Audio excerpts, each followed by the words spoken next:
natin ng Ayan. Kain na tayo, guys.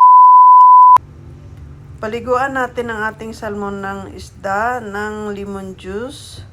Pantanggal ng amoy. Kasi ayaw ni Lola ng amoy ng isda.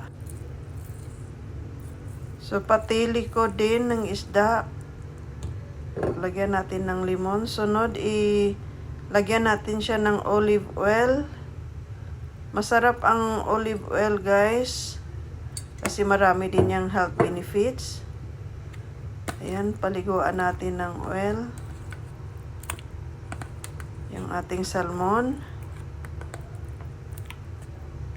Kasi masarap ang lasa. So, mapainit na tayo ng kawali.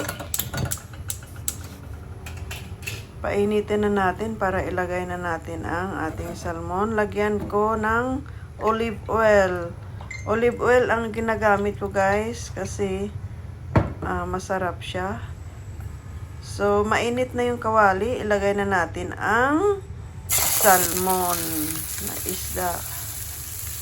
Ayun, kung mapansin nyo yung kawali, yun yung kawali na hindi madikit. Pakita ko sa inyo yung aming part sa baba. Balik ka rin na natin ang ating salmon. Ayan, maganda yung pagkaluto.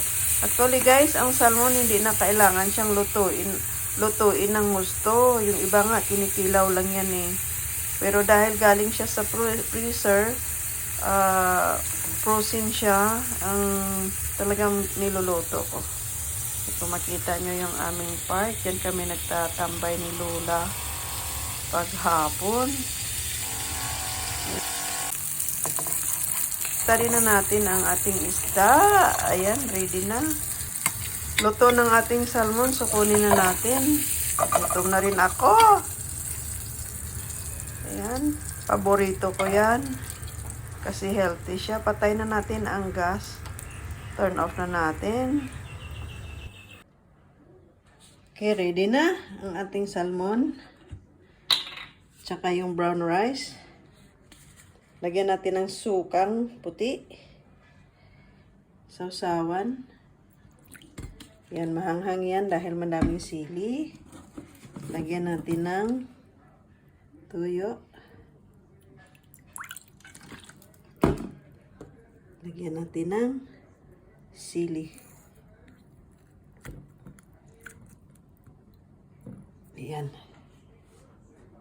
So, ready na. Kain na tayo, guys.